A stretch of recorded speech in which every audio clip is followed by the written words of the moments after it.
L'économie calédonienne qui est confrontée à des perspectives moins favorables en 2023, c'est en tout cas la conclusion de la note de conjoncture du premier trimestre de l'année publiée par l'IOM, et nous allons y revenir en détail ce midi. Pourquoi les entreprises anticipent-elles un ralentissement de leur activité et restent prudentes sur leurs perspectives d'investissement? Quelle évolution attendre sur le terrain de l'inflation notamment? Dans quel contexte mondial? Autant de questions que nous allons aborder avec notre invité Yann Caron, le directeur de l'IOM. Bonjour à vous. Bonjour. Et merci d'avoir accepté notre invitation. Pour revenir sur ces tendances conjoncturelles, comment vous les définiriez globalement, cette conjoncture actuelle? On a une conjoncture qui clairement se ralentit.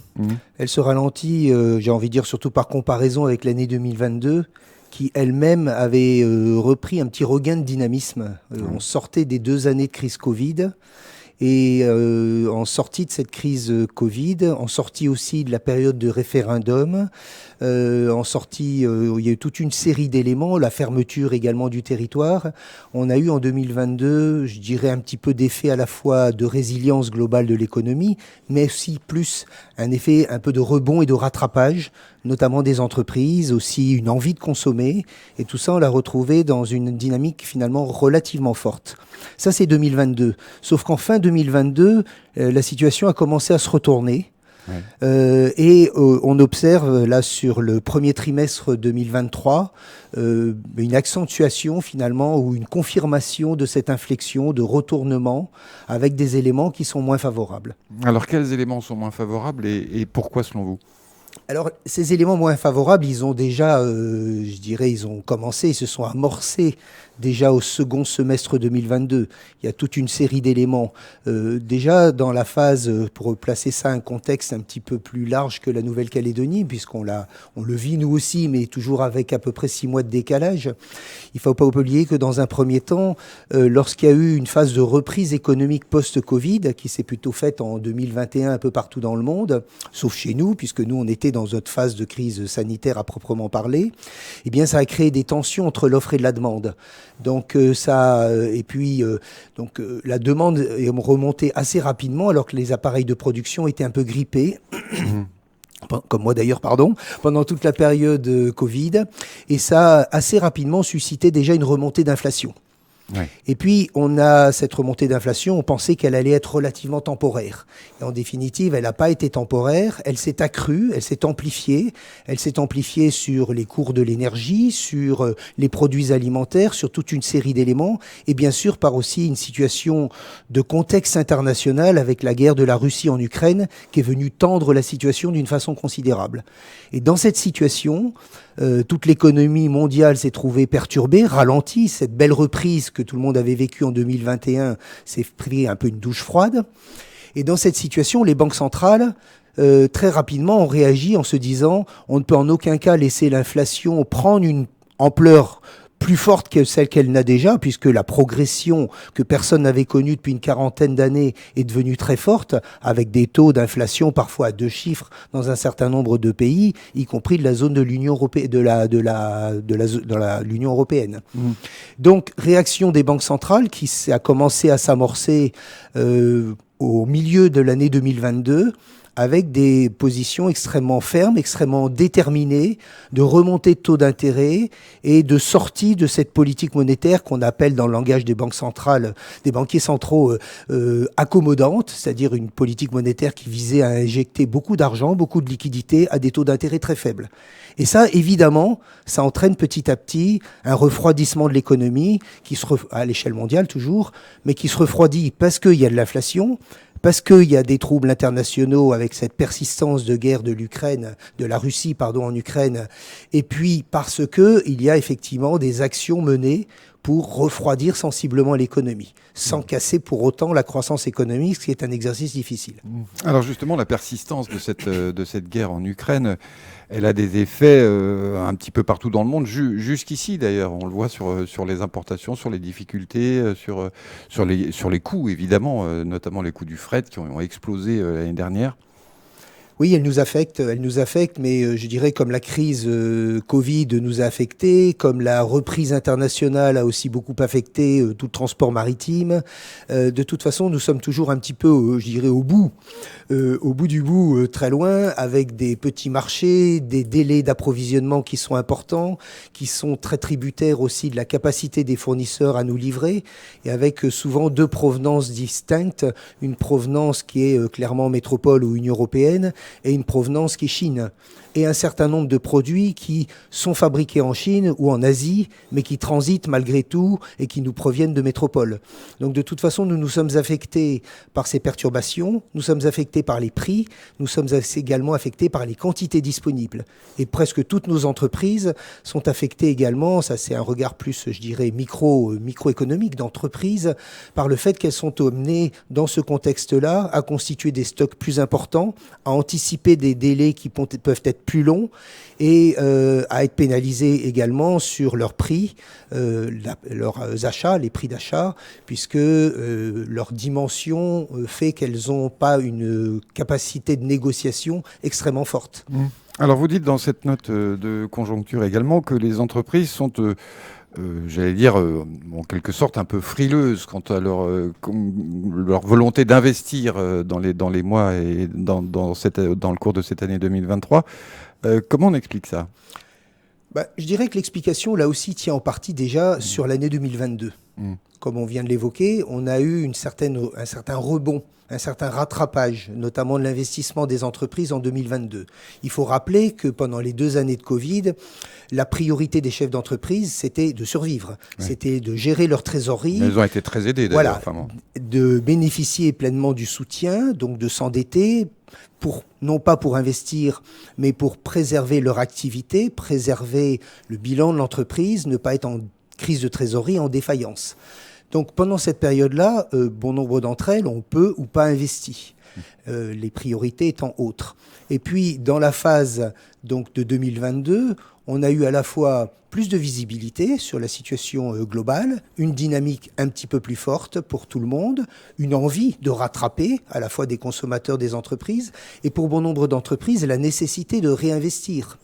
Que ce soit l'économie calédonienne est composée de très grosses entreprises, mais aussi de beaucoup de TPE, PME. C'est-à-dire que l'artisan qui n'avait pas remplacé sa camionnette ou je ne sais quel autre équipement et qui avait attendu pour le faire et qui n'était pas en capacité d'ailleurs de le faire dans la période de crise Covid et de difficultés de trésorerie, il l'a vraisemblablement fait plutôt en 2022 dans une période qui était plus favorable, avec une ouverture des marchés, plus de disponibilité de produits. Et on a vu très concrètement en 2022 une augmentation très significative des crédits bancaires à l'investissement d'entreprises. Et alors, quid des entreprises justement qui avaient eu recours, et elles étaient très nombreuses, à ces fameux prêts garantis par l'État, parce qu'elles ont été très accompagnées pendant cette période, sauf qu'à un moment donné, il faut rembourser tout simplement. C'est donc effectivement la bonne question, puisque j'ai envie de dire c'est l'autre revers finalement de la même médaille. Les entreprises ont investi dans un premier temps, elles ont moins besoin d'investir actuellement, mais elles ont aussi une capacité qui est un peu limitée, puisqu'elles se sont endettées pour résister en trésorerie, en endettement, je dirais, pour couvrir des pertes finalement de structure ou couvrir des charges de structure, en tout cas avec les PGE. Il y avait 1 an, 2 ans de différé, la possibilité après de le rembourser sur les années résiduelles, et elles se trouvent aujourd'hui confrontées dans la nécessité de rembourser ces prêts. Donc elles ont évidemment une moindre capacité d'autofinancement à allouer elles-mêmes aux échéances de prêts additionnels qu'elles pourraient contracter, ou une moindre capacité à allouer une partie de leur trésorerie, de leurs résultats des années antérieures, à de l'autofinancement sur de l'achat de nouveaux équipements. Donc, il paraît assez légitime que dans ce contexte-là, les entreprises soient moins en capacité de le faire. Mais il n'y a pas que cela. Je pense aussi qu'elles ont moins de visibilité dans un contexte économique mondial qui est contraint, qui reste, je dirais, 2021-2022 à l'échelle mondiale était plutôt de la reprise, surtout 2021.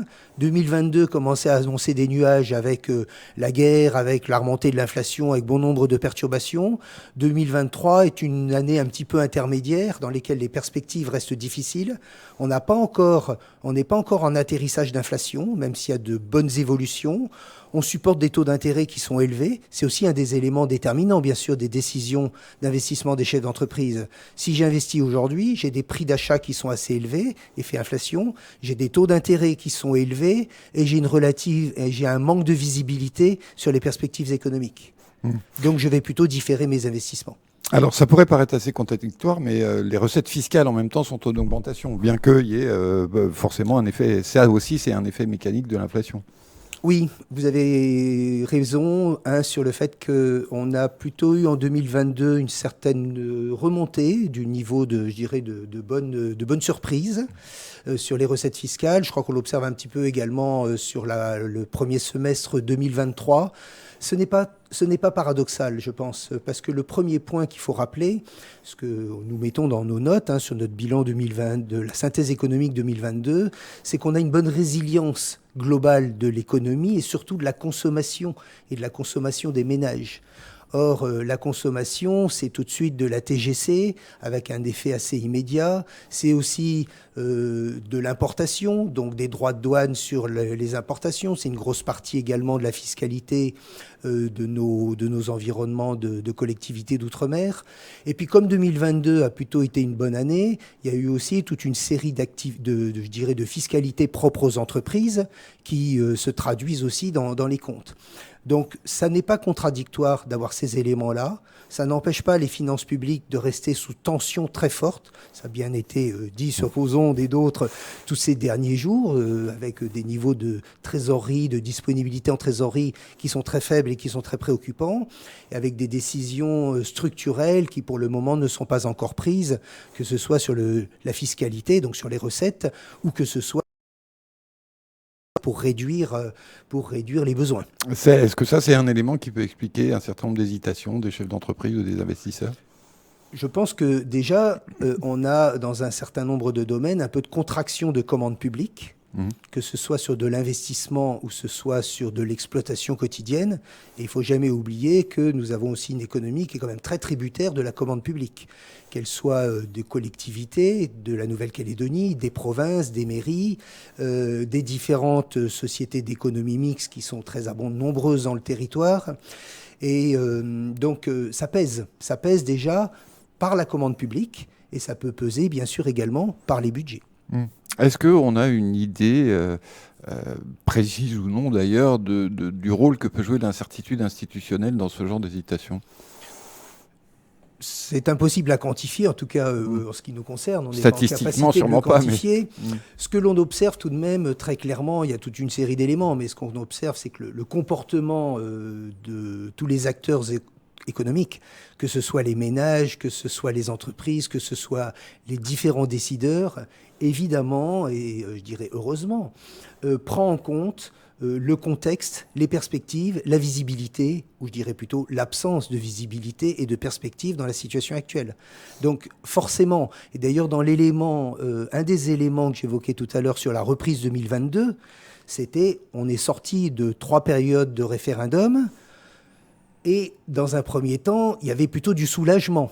Et puis, il y avait une période de transition annoncée de 18 mois qui faisait qu'on se disait, à un horizon de 18 mois, les décisions, ou plutôt les élections, le verdict des élections étant rendu, enfin des élections du référendum étant rendu, on devrait s'orienter vers une perspective qui donne une visibilité plus forte et qui rassure les opérateurs économiques. Aujourd'hui, les opérateurs économiques, évidemment, continuent à se poser des questions, même si l'on voit qu'il y a des progrès qui se font dans l'avancement peut-être vers un accord.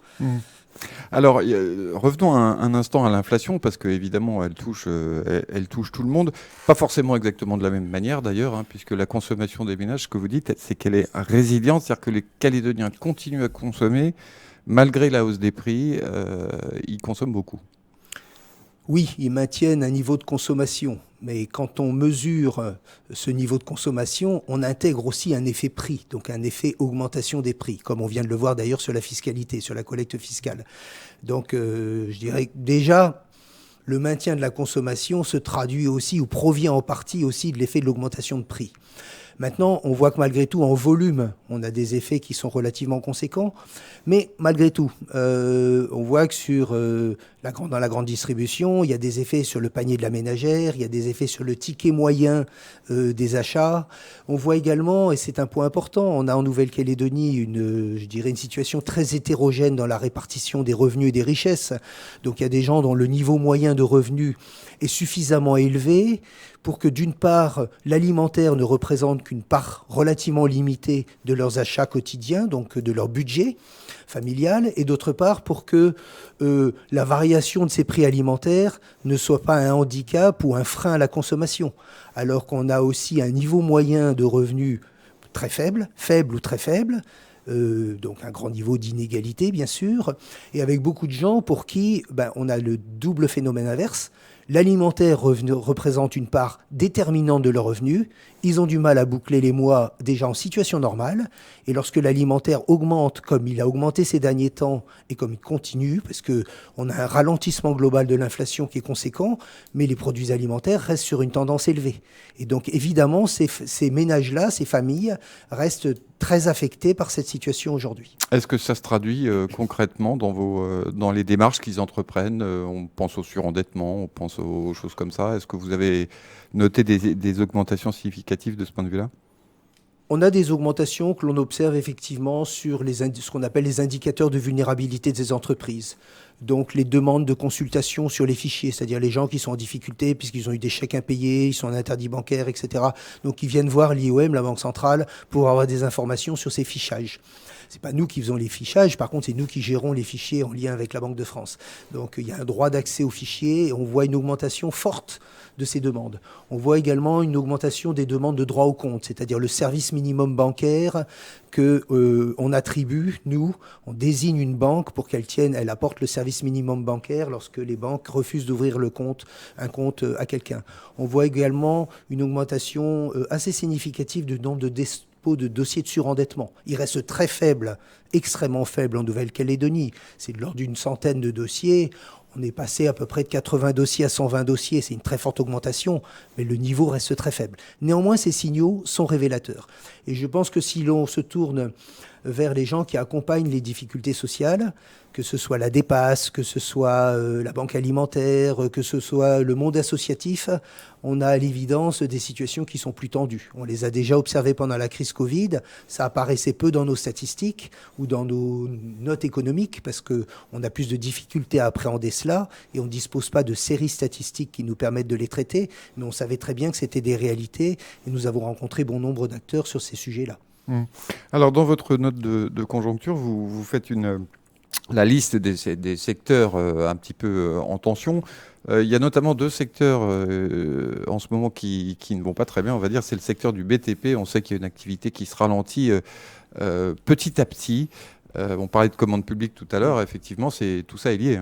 Ça fait des années que structurellement le BTP en Nouvelle-Calédonie souffre, qu'il est en réduction très forte de son niveau d'activité chaque année.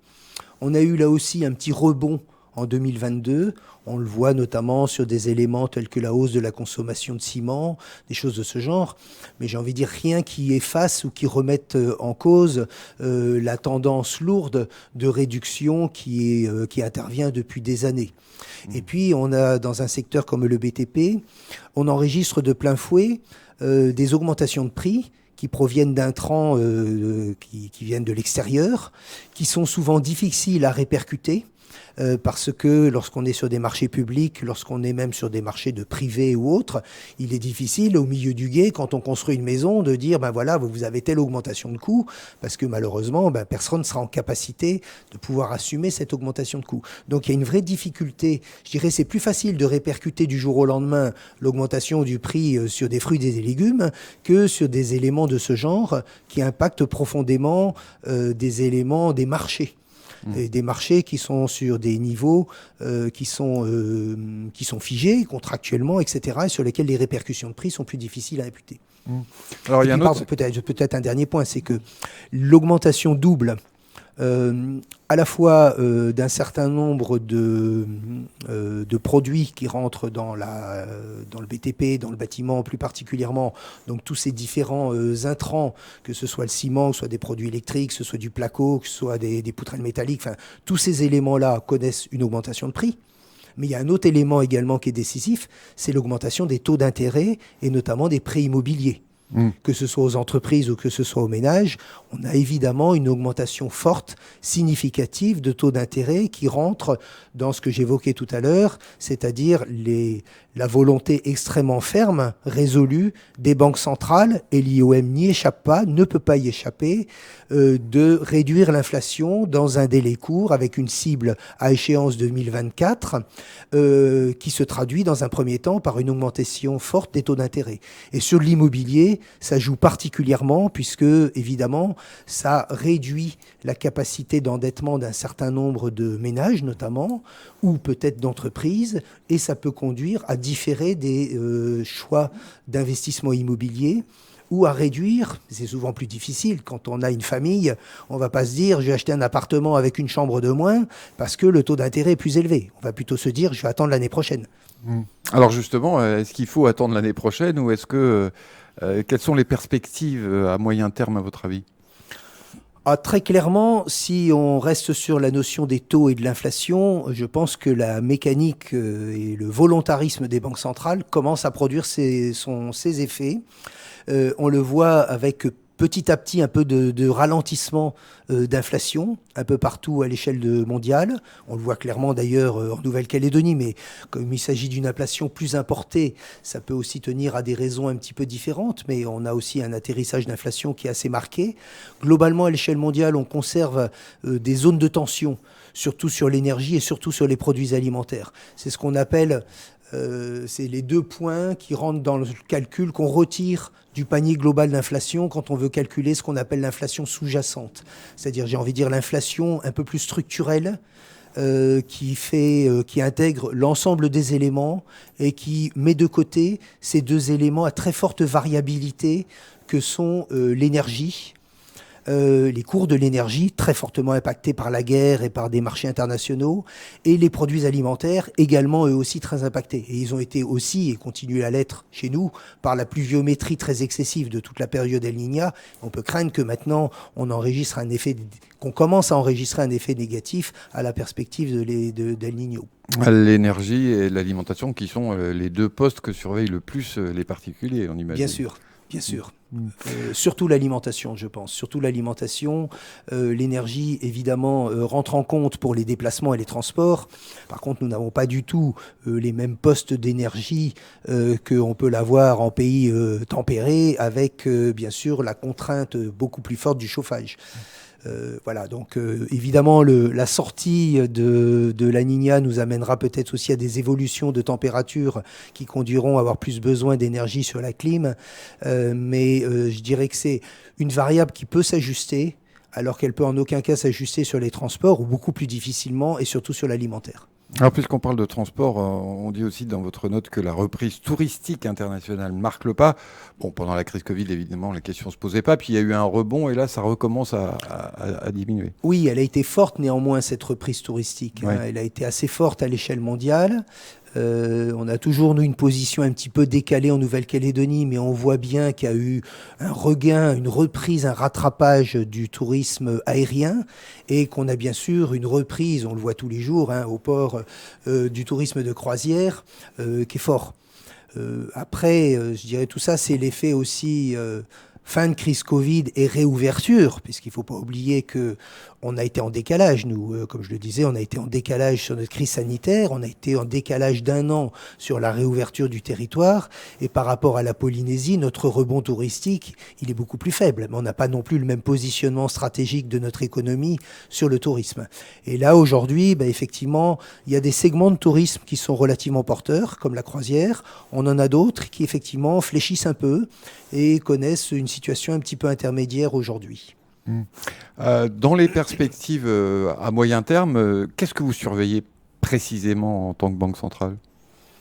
On surveille tous les indicateurs parce que notre job de banquier central, c'est de prendre des décisions à la lumière, je dirais, avec une connaissance fine de l'ensemble de l'économie, d'une façon macroéconomique, et pas que de la Nouvelle-Calédonie. Rappelons-nous que nous sommes, nous, l'IOM, la banque centrale de la zone franc-pacifique, de la zone monétaire du franc-pacifique, donc Polynésie, Wallis et Futuna et Nouvelle-Calédonie. Et comme je disais tout à l'heure, nous sommes étroitement reliés aussi à la zone euro, puisque nous avons une monnaie qui n'est pas l'euro, mais qui est étroitement relié à l'euro par la parité fixe, par les mécanismes de libre convertibilité que nous mettons en œuvre. Et donc, on ne peut se détacher totalement de ce que fait la BCE. Par contre, on adopte une politique monétaire qui est spécifique à notre zone économique. Et il faut le dire aussi, avec un regard particulièrement attentif sur la situation propre à la Nouvelle-Calédonie. Alors pourquoi ? Parce que d'un côté, les taux d'intérêt, on va les rehausser en accompagnant globalement ce que fait la BCE, donc la zone euro. Sinon, l'argent, la liquidité en francs CP, librement convertible en euros, irait se placer ailleurs et nos banques n'auraient pas la disponibilité nécessaire pour pouvoir prêter à l'ensemble des agents économiques. Il ne faut pas oublier que le job d'un banquier, c'est de collecter des dépôts et faire ce qu'on appelle la transformation, les transformer en prêts sur la durée qui va être plus ou moins longue selon la nature du prêt. Le deuxième élément, donc si on accompagne la hausse de taux d'intérêt et que ça a tendance à ralentir un petit peu l'appétit pour le crédit, ça fait partie justement du mécanisme de refroidissement un petit peu qui est opéré pour ralentir l'inflation. En revanche, contrairement à la BCE, contrairement à la plupart des banques centrales, nous continuons à injecter de la liquidité pour faire face aux besoins spécifiques de notre zone monétaire et plus particulièrement ceux de la Nouvelle-Calédonie parce qu'ils sont beaucoup plus forts. Parce qu'on a une insuffisance, on l'a souvent évoqué, un écart de liquidité structurel entre une dynamique d'octroi de prêts bancaires et donc d'encours bancaires qu'il faut financer et l'ensemble des dépôts que l'ensemble des acteurs calédoniens font auprès des banques. Parce qu'il y en a une part qui ne reste pas en Nouvelle-Calédonie. Alors, il ne faut pas y voir le pire, hein, c'est pas le grand méchant loup, c'est chacun d'entre nous qui peut faire de l'assurance vie, c'est chacun d'entre nous qui peut le placer sur un livret d'une sorte ou d'une autre, ça peut être aussi de la diversification de patrimoine qui n'est pas illégitime, et puis, ça peut être, bien sûr, dans la période actuelle, le fait que certains taux d'intérêt puissent être plus attractifs pour certains gros groupes ou certains gros investisseurs institutionnels en zone euro qu'ils ne le sont ici. Là, ce se réajuste progressivement, cet écart de liquidité se réduit petit à petit, mais il peut constituer aussi un petit peu, malgré tout, une tension actuellement. Et nous, IOM, c'est notre métier là aussi de banquier central, c'est on veille très étroitement au suivi global de l'ensemble de l'économie, au suivi des entreprises. On cote les entreprises, vous le savez, on collecte leur bilan, on les note, on les connaît bien. C'est ce qui vient en garantie d'ailleurs des prêts que nous faisons aux banques et au suivi du système bancaire dans son ensemble. Et donc on réinjecte de la liquidité. Très concrètement, notre conseil de surveillance qui s'est réuni il y a quelques jours a pris tout récemment donc la décision de réinjecter 2 lignes de crédit additionnelles et non pas en substitution des précédentes puisqu'elles se remboursent. C'est pas de la subvention, c'est pas de l'argent gratuit, ce sont des prêts aux banques qui se remboursent dans des échéances données et on vient de décider de réinjecter 2 lignes de crédit en juillet, dans les 2 mois qui viennent, de 20 milliards chacune sur la zone franc CFP sur des durées de 6 mois. Donc on réinjecte de la liquidité pour éviter qu'une tension de liquidité actuelle vienne freiner la capacité des banquiers à accompagner l'économie. Ce qui peut permettre effectivement aux banques de prêter de l'argent un peu plus facilement, si j'ose dire. Voilà, en tout cas, à ce qu'elles ne soient pas en tension de liquidité qui les conduirait à freiner leur accompagnement des besoins de l'économie. Après, j'insiste sur un point qui est vrai en toutes circonstances, c'est qu'un banquier, il gère des risques et que dans un environnement un petit peu plus fragile, avec un peu plus d'incertitude de l'économie, on a vu tout à l'heure, il y a un petit peu moins d'appétit pour les investissements de la part des investisseurs économiques, les chefs d'entreprise qui vont peut-être différer les investissements. Il y a un peu moins de visibilité, donc forcément plus de risques. Si j'achète une machine aujourd'hui et que j'ai une faible visibilité sur mon marché, je prends plus de risques. Et si en plus les taux d'intérêt sont plus élevés et qu'en plus je dois rembourser un PGE, j'ai objectivement une situation dans laquelle mon banquier va être un petit peu plus, non pas prudent, mais il va analyser son risque. Le job du banquier, c'est de prendre une certaine part de risque, mais raisonnable, avec des garanties en face, et surtout de s'assurer que l'entreprise va être en capacité de le rembourser. C'est ce qui permet de s'assurer de la viabilité de l'entreprise. Je dirais, c'est pas juste le méchant banquier, c'est ce qui va permettre de s'assurer que l'entreprise va rester saine, ne va pas être mise en difficulté par un endettement excessif. On ne va pas vous demander des indications sur la conjoncture du deuxième trimestre, éventuellement. Est-ce que vous avez déjà des idées ? Je pense que l'ensemble des éléments qu'on a aujourd'hui, et d'ailleurs qu'on relève dans nos enquêtes de conjoncture, quand on fait nos enquêtes de conjoncture, pour établir notre indicateur du climat des affaires, on a toujours deux composantes. On demande aux chefs d'entreprise de nous dire, sur tout un panel de chefs d'entreprise, quel est leur regard sur le trimestre écoulé, donc ce qu'ils ont constaté objectivement, et ce qui est un peu leur projection sur le trimestre à venir. Donc là, j'ai pas encore les éléments à venir, mais on a bien vu, et ça s'avère, ça a plutôt tendance à se confirmer, on a bien vu dans la précédente enquête de conjoncture, qui nous permet de sortir notamment ce premier bulletin trimestriel sur le premier trimestre, la fin du premier trimestre, et qui intègre des éléments de conjoncture sur le trimestre à venir. Et on voit bien qu'une bonne partie de l'effet un petit peu de bémol, de ralentissement qu'on observe, c'est les prévisions des chefs d'entreprise sur leur niveau d'activité, sur leur perspective d'embauche, sur leur niveau d'investissement, sur leur niveau de trésorerie pour les trimestres à venir. Donc on y est dans le deuxième trimestre, je dirais, on est même déjà en juillet maintenant, mais je pense que ces éléments sont déjà des ingrédients qu'on enregistre déjà, qu'on constate déjà. On constate aussi bien sûr que les effets de la remontée de taux, ils se diffusent petit à petit dans l'économie. Ça se fait en deux temps. Il y a la décision de la Banque centrale, donc de l'IOM, qui fait suite en général à peu de temps près aux décisions également de la BCE, parce qu'il y a de la cohérence nécessaire dans tout cela. Et après cela, les banquiers, petit à petit, intègrent ces éléments. On va dire que nous, on est sur des taux directeurs. Ils intègrent ces éléments dans la répercussion qu'ils font dans leurs taux clients. On peut faire une mauvaise analogie en disant que nous, on est un peu le grossiste. Et donc, quand le grossiste qui importe, la centrale d'achat qui importe, elle augmente, elle enregistre des augmentations de prix. Et puis, petit à petit, elle va les diffuser à la grande distribution ou à la plus petite distribution. Et ça va se retrouver chez le client final. On est un peu petit à petit dans cette évolution progressive de taux qui continue à remonter, puisque ces remontées de taux sont déjà en partie enregistrées, mais elles se font avec un décalage de temps qui continue à se faire dans les mois et qui va continuer à se faire dans les mois à venir. Plus particulièrement encore dans l'immobilier, puisque l'immobilier, par le mécanisme du taux de l'usure, fait que c'est décalé. Avant, c'était de 3 mois. Maintenant, c'est de 1 mois. Donc, la répercussion de taux se fait progressivement d'une part, et en plus avec ce décalage d'1 mois. Donc, tous ces éléments font que, et puis on n'est pas dans une situation de reprise internationale. On a plutôt du fléchissement actuellement, des inquiétudes sur la Chine, dont on voit bien que ses taux de croissance se sont considérablement ralentis, que sa situation immobilière est très préoccupante, qu'elle envisage de faire un plan de soutien à un certain nombre d'activités pour que ça ne se traduise pas par une sorte d'éclatement de bulle immobilière et de fragilité. Or, on sait bien que si la Chine s'enrhume, nous allons tousser très fort, et peut-être encore plus sur le marché du nickel, qui malgré tout, ne l'oublions pas dans tout ce contexte, a été un des éléments qui nous est resté favorable dans les 2 années de crise Covid et dans la période actuelle. Les cours commencent à se tasser, c'est probablement pas par hasard. On a du mal, on a toujours beaucoup de difficultés structurellement, nous, à bénéficier pleinement, je dirais, de niveaux de cours élevés. On vend à des cours d'ailleurs qui sont différents, des cours du marché internationaux sur un certain nombre de produits, mais on reste surtout en grande difficulté par les difficultés structurelles de notre secteur. Je parle de l'industrie, je ne parle pas à proprement parler de l'extraction minière, qui, elle, n'est pas en difficulté, sauf au titre, bien sûr, de l'excessive pluviométrie qu'on a connue ces dernières années.